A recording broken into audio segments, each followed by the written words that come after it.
Recently, we've seen my best and worst Transformer figures of 2023. But what are the most underrated Transformer figures of all time? We're going to talk about all that and the latest news right now on Transformers Talk Raw.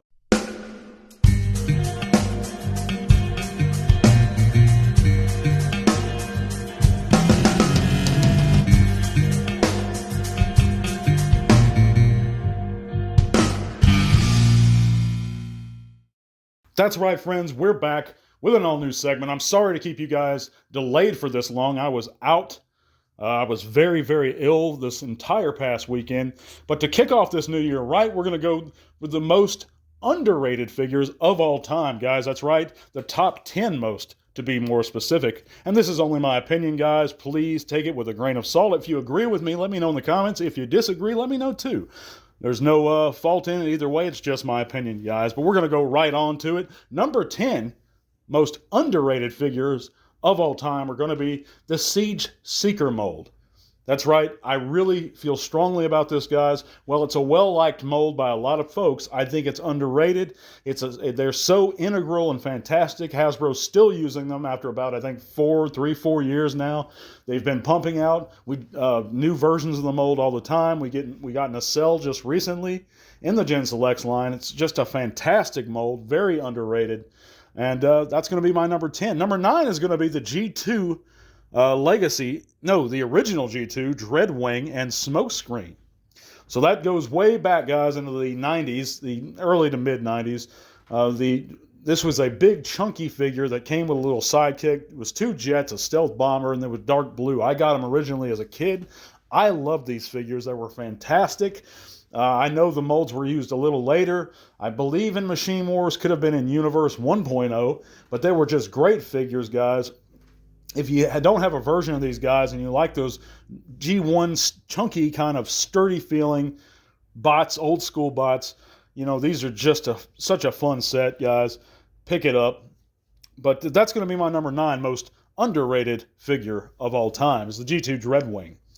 Number 8 is going to be the Generations Thrilling 30 Brainstorm. I love this mold, guys. And of course, I'm talking about the Voyager one from a few years back, not the Titans Return kind of retool, which I thought was underwhelming. But as far as overrated goes, I think this figure gets overlooked a lot. This was a fantastic figure in a perfect size, in my opinion, at the time. Of course, now he's a little bit out of scale. He's about the size of today's leader classes, in height, if not a little more so. But they'd probably make him a damn commander class nowadays. But back in the day, he was a Voyager, and he was only $20. And he had all the features you might expect from a old school headmaster, including the tech spec readout on his chest that flipped down once you plug the head in. And that's something all the newer headmasters lacked in the Titans Return line, of course. He was just fun figure all around, felt sturdy as hell. He came with great stickers. It was just a very fun figure. And if you haven't ever checked him out, please do so. By the way, guys, if you haven't heard, you can click all those great links in the description below. It's going to take you to all kinds of cool stuff, including our Facebook group. We'd love to see you guys there. So come chat bots with us, talk about whatever you like, share your own channels or pages. Also, check out all those other links below, take you all kinds of cool stuff, including our Patreon if you'd like to help support the podcast further. And it goes towards our giveaways and upgrading our equipment. Really good stuff down there, guys, so do me a favor and check it out. But moving on to number 7, most underrated figure of all time, is going to be the Classics Jetfire. And I think this figure absolutely is underrated, and I know there's arguments for and against these being underrated or overrated or whatnot, but to me, this mold was absolutely underrated, and they actually used it a few times. They used it in the BotCon Games of Deception box set. I think that was, don't make me lie to you, 09, I don't know. But this was a fantastic mold. I digress. He had a removable helmet, removable armor, a gun pack. He visually looked very similar to the original Jetfire, but he had just some great features, great play value. He was chunky, he was fun, and nowadays, again, they'd probably make him a damn leader class, this figure. But he was Voyager, and he was $20 back in the day, and he was just so fun. Great transformation, too. Number 6 of the most underrated figures of all time is going to be the MP01 Optimus Prime. That's right, guys, the original masterpiece. And this Optimus Prime stood like a foot tall. He was solid die-cast. He had a lot of die-cast parts anyway. He wasn't all die-cast. But he had great features. He had a light-up matrix. He had a movable mouth plate. Just all the things that are now so expected with Optimus Prime. He came with his axe. He came with his blaster. And, he was just so fun. And he started that iconic Masterpiece line that we all now know and love. Even if you're not into Masterpiece, you have to respect it and what MP01 came to represent. But moving on to our back half of the lineup of the most underrated figures of all time, number 5 is going to be the Siege cel-shaded Megatron. And I think this is absolutely the definitive go-to Megatron, at least for right now, until Studio Series 86 puts out their version, which is assuredly coming. Mark my words, guys. But this, for right now, is the closest thing we're going to get to a G1-looking mainline in-scale Megatron, and that's that cel-shaded Siege version. It's a superior mold. I think I took a poll a while back about what was everyone's go-to Megatron for the mainline right now, and of course, very few people, surprisingly, in comparison, said the Earthrise. Siege was the overwhelming favorite. But I think the cel-shaded version is underrated, and that's why I make my list, because the cel-shade specifically is such a chef's kiss to an already great mold. But the coloring just makes him pop in every kind of Frank Welker-ish G1 1986 way that you'd like him to be. Just think, and of course there's sellers that offer 3D printed parts and stuff for him, like his Energon Mace, on eBay. You can go and check it out. But he's just a great mold. If you don't have a version of this mold at all, pick one up. What are you doing? But if you can, try and grab the cel-shaded one. Number 4 is going to be the Masterpiece Grimlock. This is by far and away, guys, the best Grimlock of all time.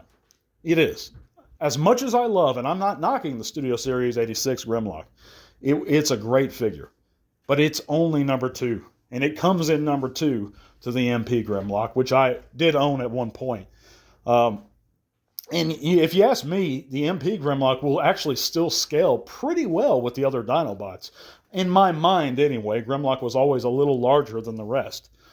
But in Dino mode, he has chrome bits on his teeth and stuff, and on his arms, I believe. I could be mistaken, but he has chrome bits on him. He has die cast on him. He's heavy, he's chunky, he's fun to transform, comes with great accessories, including his sword, that the Studio Series 1 did not. You don't have to buy any filler kits. He's all set to go. Comes with his crown, done in chrome, by the way. He has a light-up feature in his hand. Just great features. Changeable eye colors in both modes. I mean, you can't beat that, guys. And he was just so fun.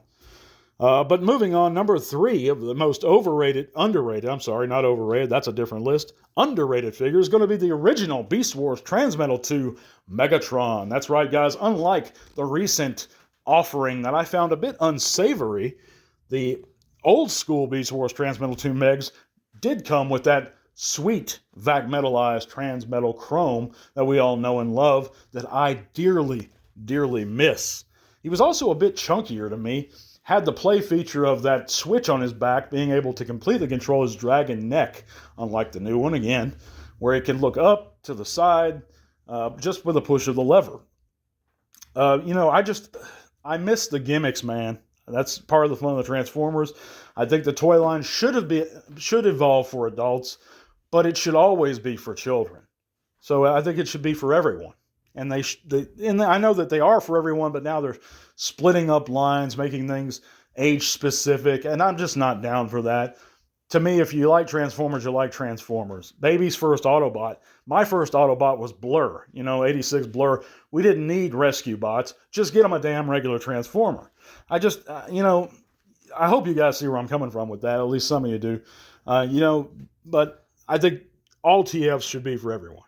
But anyway, moving on. That was a great figure, the Beast Wars Transmetal 2 Megs. I just loved it. I still think it's a superior figure. To me, it looks better than the Legacy one, but that's my opinion.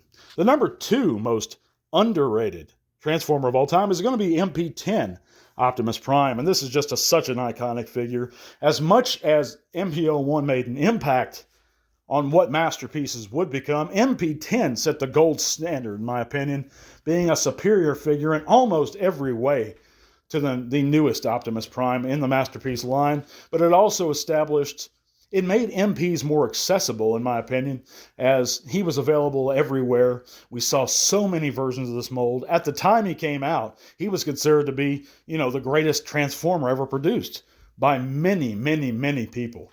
And he came with all the bells and whistles.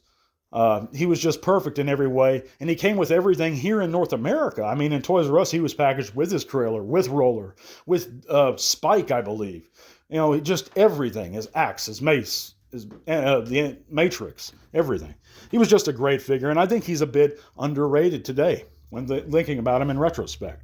But my number one most underrated figure of all time, and you guys, if you know me, if you listen to the show, you wouldn't be surprised at this one. It's going to be the Studio Series 86 Hot Rod. That's right, guys. I think this is, simply put, the finest Transformer ever made at retail and produced. I think he's perfect. He's a mini masterpiece in every way. If you don't have a version of him, I'm sorry, the prices are rising on him. Hasbro was supposed to put out a recolor of him in the Speedia 500 line a bit ago. It was either delayed or canceled for some reason. I don't know why, but this is just such a phenomenal figure. I don't need to say more about this. I don't think it's appreciated quite enough, and that's why it's my number one underrated figure of all time. We're going to be right back with the latest news. And this week's news is going to be actually from last week, guys, because I'm a week behind because I was very, very ill again. Apologies. So if you've already heard some of this, my deepest apologies. But I appreciate you listening anyway. We now have Transformers Prime unseen concept art images that were revealed via Facebook. These look pretty neat, guys. Check them out if you can. We also have Legacy United Wave 1 Deluxes in Canada retail. And of course, that includes the Chase, the Cyberverse Windblade, etc. You know the wave. The Chase looks actually good. The Rescue Bots Chase, really cool cop car. Of course, I'm not into Rescue Bots, but it does have a nice look to it. And I like how Legacy has kind of updated them with a more universally accepted, I don't want to say G1 look, but it's a universally accepted look. So our friends in Canada, we should be seeing them down here in the States pretty soon. I haven't locally yet, but hopefully soon. Moving on, we have exclusive HASLab Deathsaurus protective box sleeves that were released for the Japanese market. Who cares? I don't. But anyhow, if you do care, go get your protective sleeve if you can get one in Japan somewhere. We also have TF1 Toys Street Date has been revealed as August 1st. With a sub-theme of Prime Changers and being priced with an MSRP of $59.99. I know a lot of folks are excited for those, or I'm excited to see them, see what they look like. And I'm curious about Transformers 1. I'm trying to remain optimistic. What do you guys think? Are you guys excited for Transformers 1? Not a big fan of some of the voice casting, such as the Keegan-Michael Key as Bumblebee bit. Doesn't impress me. But I am still remaining optimistic. I'm trying to keep a positive outlook on stuff. But let me know in the comments. Thank you guys so much for listening this week, guys. We're going to be back on schedule very soon and be giving away another figure. God bless you guys, and tell everyone. This podcast is made possible thanks to the support of great people like you. Thank you.